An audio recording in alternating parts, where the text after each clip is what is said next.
Please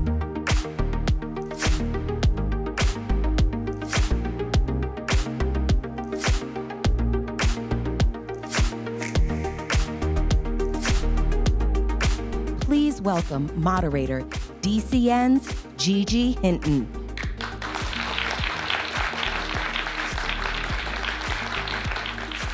Hello, everyone, and welcome to the Art of Pivoting in a Capital Idea, Women Building in the Creative Economy. Yes, I'm your host, Gigi Hinton, and I'm really excited about this topic, which I like to summarize as women bringing fruition to their dreams using all sorts of tools, their commitment, their dedication, their vision, and lots of other tools that we need just to exist in this world. And I'd like to introduce you to these women right now, beginning with Danielle Doswell, who is a co-founder of Grounded Plant Shop, Cafe and Wellness Studio in Anacostia.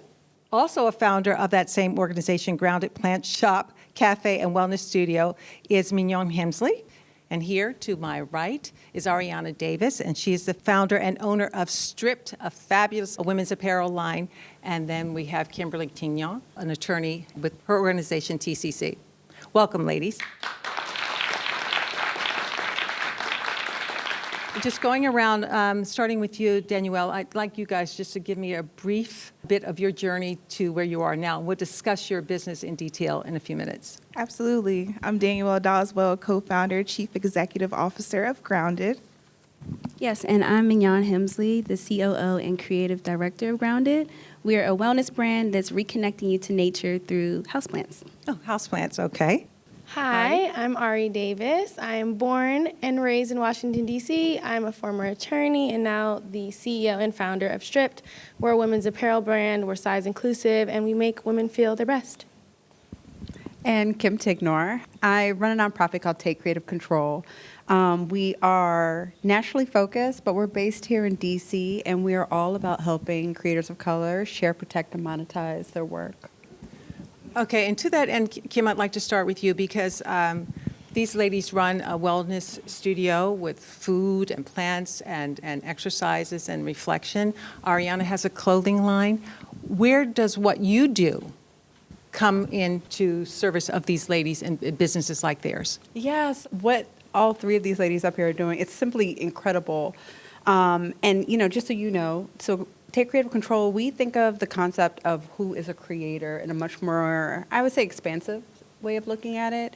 We're not just focused on creative industries. We are focused on creators, innovators, those that are creating space and creating intellectual property and creating spaces that allow for historically marginalized to be safe and seen, which are all things that these women are doing every day in the generation of their intellectual property, in the community building that they're doing.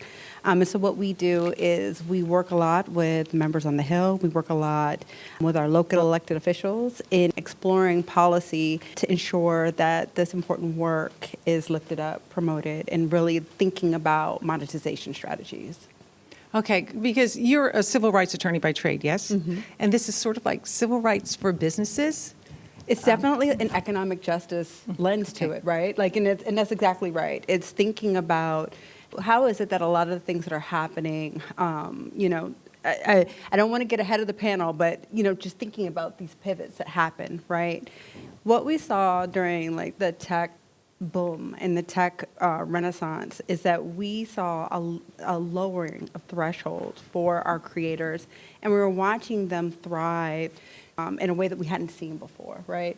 So you were looking at platforms like YouTube. I mean, even looking at your story and how you guys were able to build and share your work and demonstrate a proof of concept without waiting for traditional gatekeepers to say, this is a value. You get to walk into a door and say, not only do I know what I've created is a value, I have a fellowship and a community that I've built that says it and speaks it every day.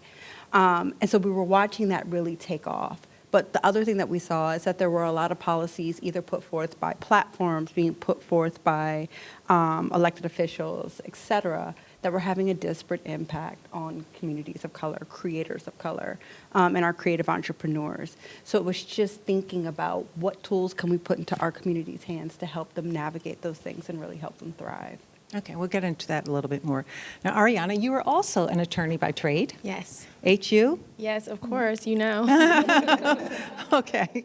So you went from working as an attorney in a law firm Yeah. to building your own clothing line. What was the reason for that? How did that evolve? Yeah, so I actually participated in this program called the New York Pro Bono Scholars Program when I was in my third year of law school, my last year. So it allowed me to take the bar early.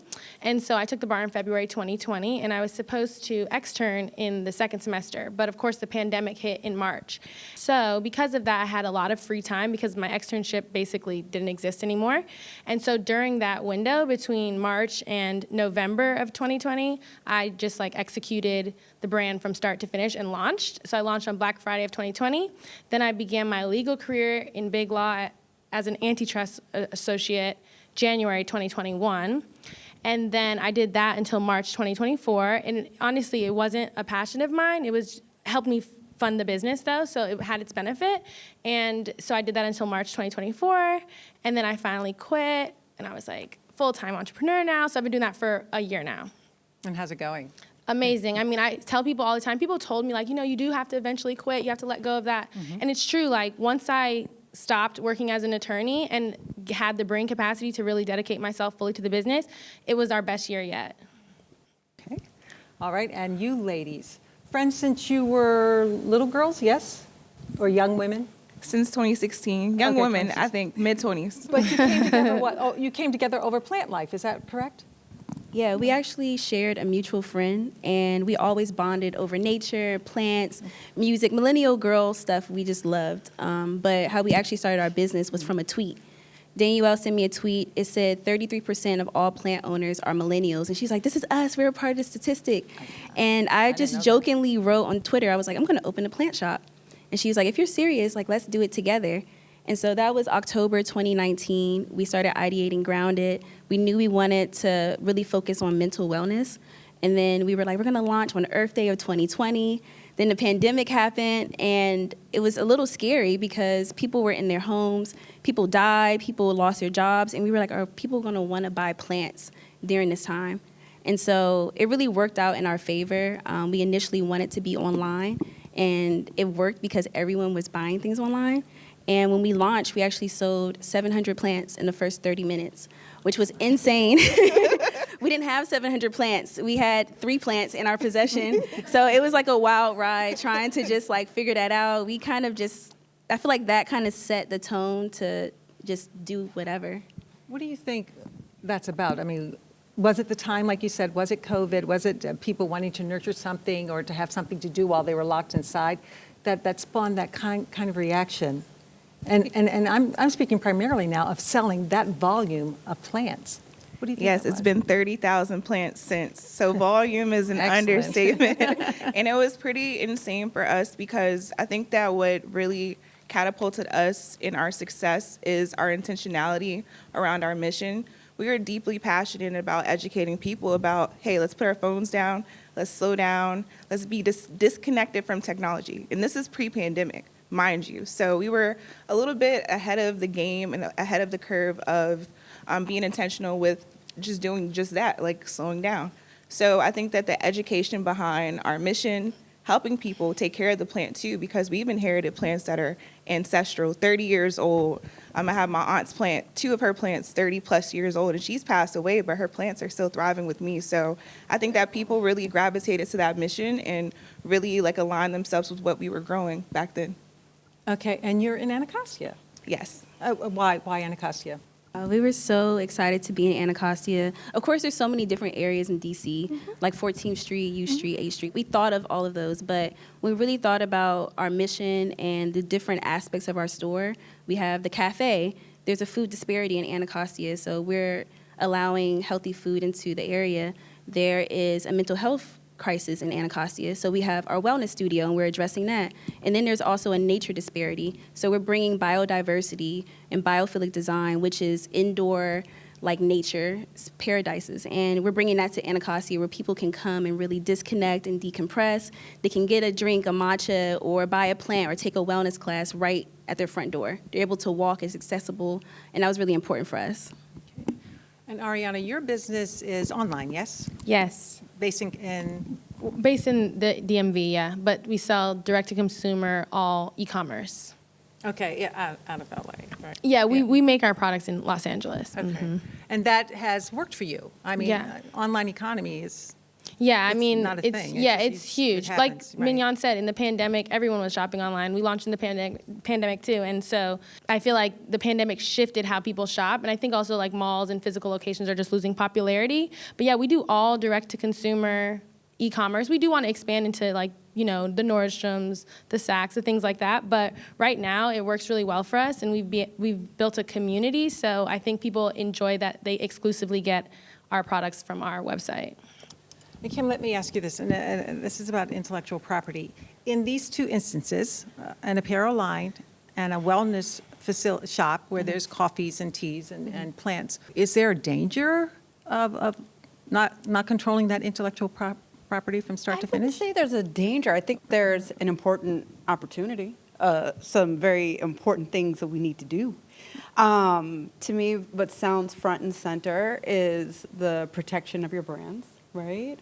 What do you mean specifically? Well, so I would think that it would be, top of mind to think about your trademark protections, right? Like, what are we trademarking? Grounded? We're doing Grounded? grounded. We're thinking about any Stripped? Yes, Because we're she has thinking a stripped. different way of spelling it? Yeah, okay. Yeah, and we're thinking also, I'm sure that there'll be some other things that'll be coming out. Are there important taglines and mantras that you guys are bringing forward? Is there going to be a special tool, right? Something that you guys, and now we're talking about patents, which is how we really build some transgenerational wealth, right? Like there's all sorts of neat things that we can be thinking about, be it a special weave that goes into how you're able to hold things together, whatever it is. But there's all sorts of, it's ripe with promise. I think that what's really exciting is that you guys are already so out there that you already start out with like a certain level of protection. But also just being proactive and thinking about different ways. And not to say that you haven't already done it, right? But it's just, it's with every good idea and excellent execution, there's also like the idea of how are we building so that we're able to protect ourselves as well. And it's more granular than I thought. But listening to you describe it, I'm like, oh my God, it really goes down, down, down. So I'm certain you have attorneys, yes? But have you had any discussions about intellectual property? Yes. Yes. I was just thinking when you were talking, like, I need to hit her up after this. But we have a proprietary aspect of our fabric that I want to get locked in.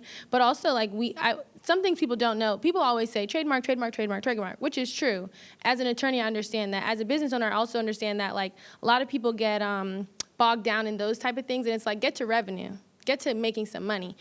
That's kind of was my approach. But I did get a IP attorney who I went to school with at Howard, and it's just been a challenge getting our stuff trademarked. To be honest, I think people think it's a guarantee. It's not. We've been appealing it to the trademark USPTO. It's been challenged. I'm working on another brand where it's been a breeze. There was a little bit of a difficulty, and we reached out to the other trademark owner, and they're cool with it, and we're signing paperwork. But with this one, the office is just, they're comparing us to things like Kate Spade. So they have no concept of what our brand is, but it's a challenge, and we've just been appealing it. But yeah, so it's not a guarantee that you'll even get a trademark just because you have a business. Okay. Well, do you own your name? Well, it depends on how you look at that. Technically, no, technically not. But I don't, like she said, we have established a presence, so my fear of it isn't that big because I'm not really concerned with, if someone wants to come along and say, I'm stripped now, it's like, we've developed such a strong base that I'm not fearful of that. But how many followers do you have? There could be we have a lot. Somebody lying in the cut. They can, but I always say this, like, you can't recreate what we're doing, right? You can open up a bodysuit brand, you can do all those things, you're not gonna be stripped. And that's because it's a lot in the sauce. It's not just the name. Is that right, Kim? I think that, so I think that that's well, no. No, I think that there is like this entire vibe, right? That there is something that's so that is so unique to a brand. But I would think that one of the nice things about thinking about, and I think it's, listen, it doesn't happen. It's not easy. It's a process. Yeah. I think that there's a really interesting cultural competency conversation. I mean, if you listen to the story of the lady who sought to patent Spanx and how it took so long for her to convince people that this would be something of value. Like there is a certain lag of like, look, there's no way that Stripped is going to be confused. There's going to be no Right. confusion with a Kate Spade, right? Right. So there is a cultural competency element that you have to get over. And the more you're out there, then the more prepared and better positioned you're going to be for that appeal. I think the other piece of it is that as early as possible, you just start building towards that moment, right? So, you know, I encourage everyone to say, listen, when you're ready to make that financial commitment, do it as early as possible. But if you can't do it day one, at least start building towards it, right? Do those initial searches, see what's out there that's similar to your name, and then start saving, taking those critical steps of preserving and demonstrating how long you've had your brand out there and how long it's belonged to you. And these are things that you can do in parallel. And I think to your point, right, it's still important to be out there and executing. Because again, that's also going to be helpful in that appeal process. Okay. What about you guys? Grounded? Because when I said grounded to my colleagues, everybody knew what it was. You know, nobody thought, oh, you know, I'm grounded. You know. So what about your name or what you're doing?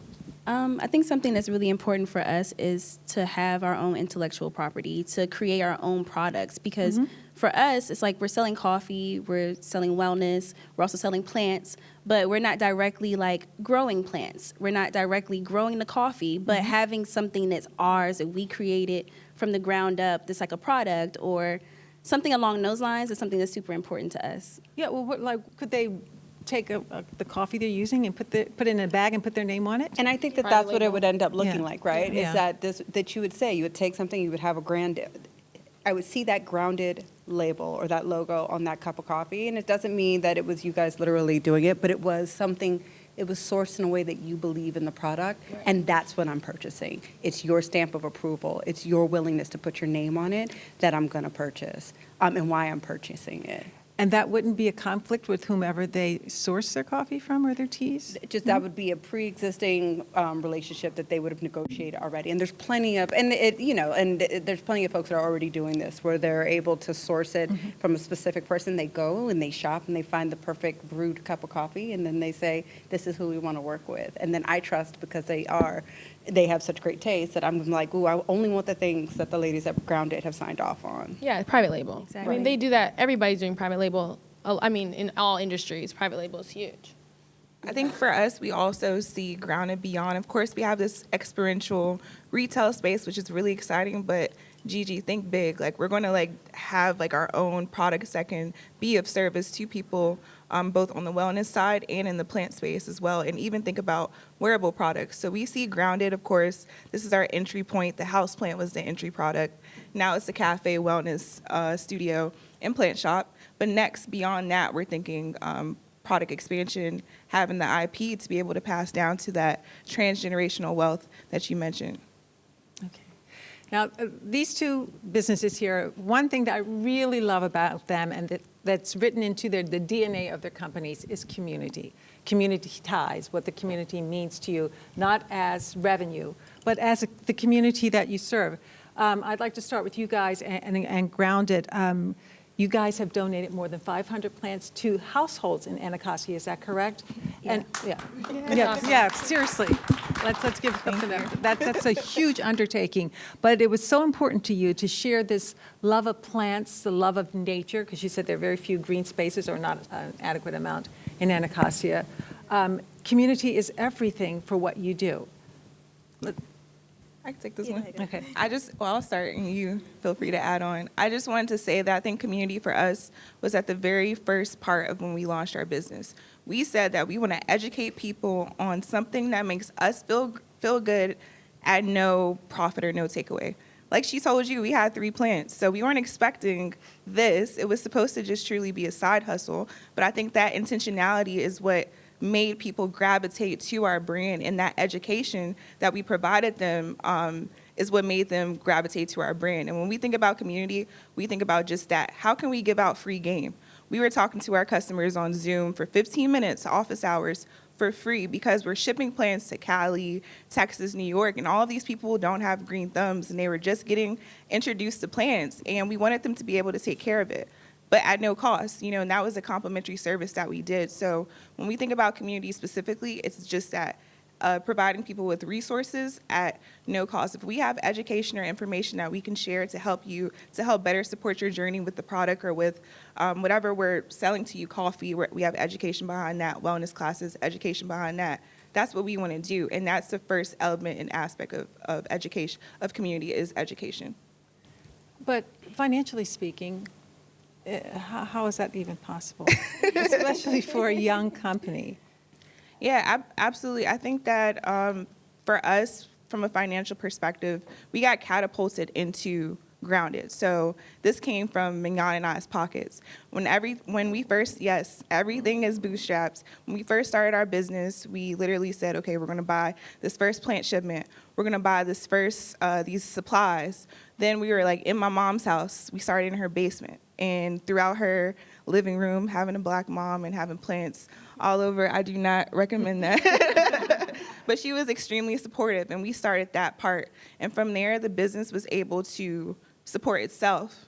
And Mignon and I, we didn't take any money. We're very modest about taking profit from the business because we wanted to invest into it and grow that. And that's the intention that you have when the conversation of financial comes up. It's like, okay, how much are you willing to sacrifice to see your vision and to see your goal come through and to help others? Because that's what we wanted to do, to be of service to people. So that's how we're doing it. We were able to bootstrap for the past, of course, participating in grants and accelerator programs but Grounded, we own Grounded. The trade-off right now is that we own it, and our brand value is increasing. So in the long term, it'll pay off, and the finances will be there. But for us, we're like mission-centered, mission-focused, and keeping our heads down.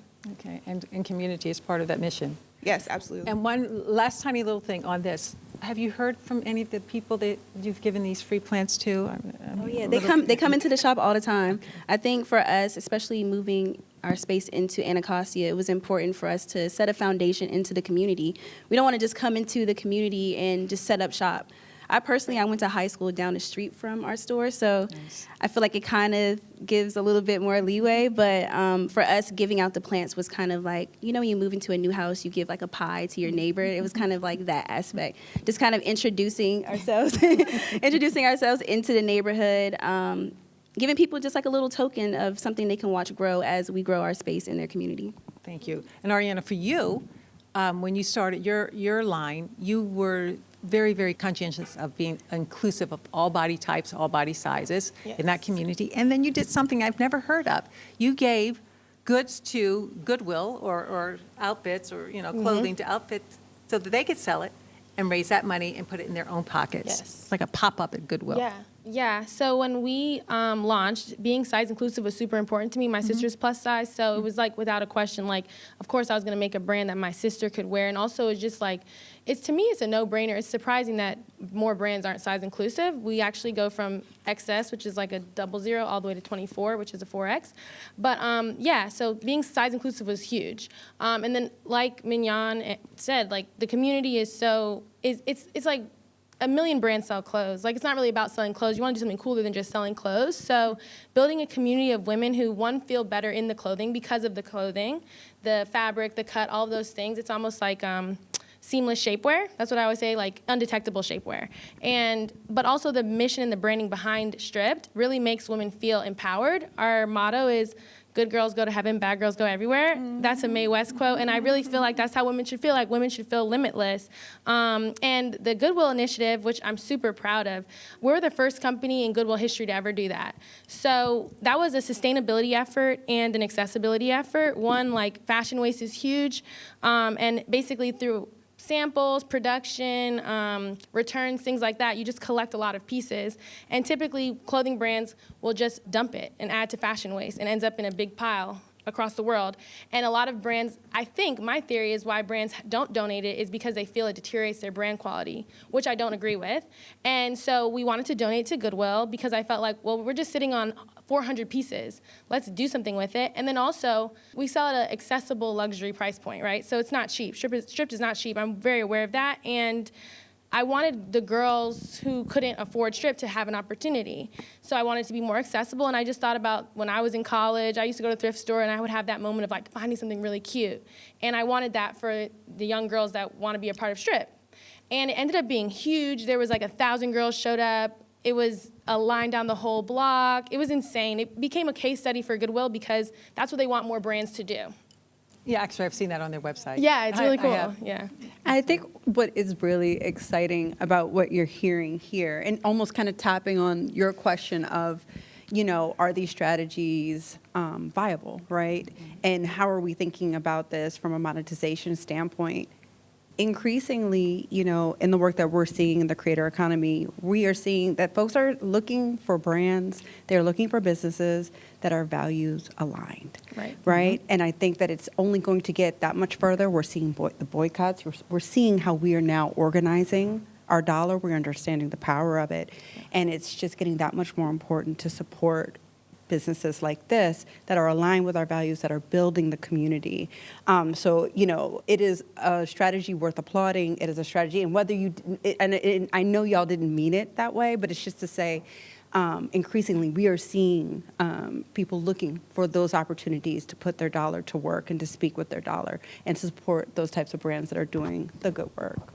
I just wanted to add, we saw that too. Like, that was important for us to just not sell a product because people now in this post-pandemic being in the house, they don't just want to give their dollars away. They want their dollar to actually matter. And I think that's like what we did with being able to give people a bang for their buck. Like, okay, you're buying community, yes, right? and Which community. is what you guys are also offering, right? It's a beautiful thing. Yeah, and it's like, you buy a plant, just as I said, I've had it for 30, 40 years. We want to sell people plants. People are like, I prefer flowers, and, they die. Plants are a little bit more challenging because you have to be intentional with caring for them. But we want to be able to have people invest, $20, $30 and see like an exponential return from their investment by having their plants for generations and passing it around. And the plant travels with them through all life spans. But that's the key part, is being able to provide consumers with an experience and with community beyond just, okay, I bought your plant. Okay, I came and got a drink. What can I take away with me that I can keep forever or keep for a long period of time? Yeah, and that's why I asked you the question about had you heard from any of the people you donated those plants to. This is something they treasure, they value. It's something that means something to them in their own backyard, that someone is thinking of them as a bottom line or line item. We have a ton of regulars who come into our space. And something that was really important for us is to have community events inside of our space. Before we were online, we started a hike club because that was our way of getting people outdoors. Of course, having plants in your space, we're pushing that, but it's nothing like actually being outside. So having our hike club, and then now inside of our space, we had an event called Cameras and Coffee this past weekend where photographers can come in and mingle with other fellow photographers. We had a plant swap. We have a chess club that we run 2 times each month. But everything kind of coincides with feeling grounded, being intentional, practicing mindfulness. And so we feel like we can do anything inside of our space. It really all relates to just feeling grounded. And it's a beautiful space. Thank you. 3,300 square feet of it. It's a beautiful space. Thank you. Ariana, you have not told us what kind of clothing you sell. Yes, so we have 3 collections. Our signature collection is what we're known for, which is a highly compressive nylon spandex blend. Like I said before, it's undetectable shapewear in a bodysuit. And then we also have the smooth collection, which is a little lighter weight, more of an everyday t-shirts. And we have the cozy collection, which is like a sweatsuit, a premium quality sweatsuit. Well, isn't there a stripped thing with tennis wear or something as well? Yeah, so we have tennis. I have on a tennis skirt. We have a tennis club, kind of like how they have a hike club. That was just born from, I love tennis. I love the sport. I think it's a great sport. And it's really popular right now. We had tennis skirts. We felt like it was a great opportunity for the community to come together in real life. Like Mignon said, we're an online brand, so we try to do things all the time that can get our customers in real life. And so we started that last summer. We've done it in LA, Atlanta. We're going to do it in New York this summer. It really builds a community.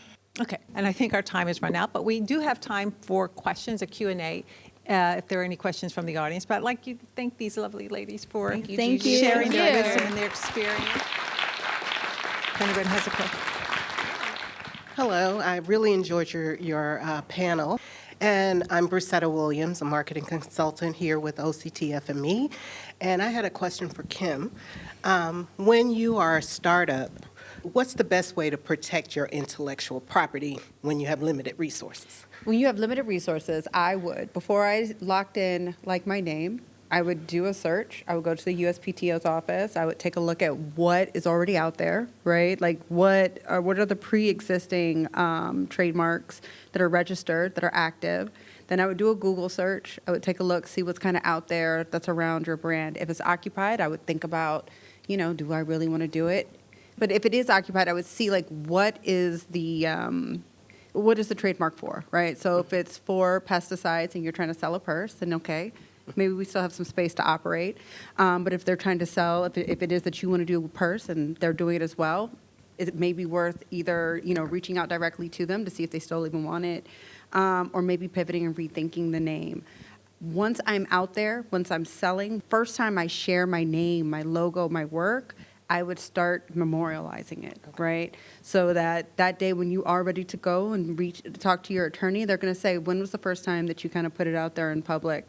And you can have a screenshot, a nice, beautiful PDF to say, April 1st, 2025 is when the first time we went live. And then, 15 days later is when our e-commerce component went live. And just be able to mark these things, pull from your social media, pull from your website, and just start doing like those blocks so that the day that you walk into that office, you already have a beautiful collection of things to put forward. Okay, thank you very much. Thank you. Okay, all right. Well, Kim, I have a question for you. Which of these two businesses said where plant care meets self-care? Whose business is that? Their tagline. And who said good girls go to heaven, bad girls go everywhere? Like So, that. Okay. Thank you, ladies, for sharing. I mean, you have wonderful journeys, and the future is bright for us because we can enjoy that which you have created. Thank you so much for your time and trouble. I appreciate Happy all. Women's History.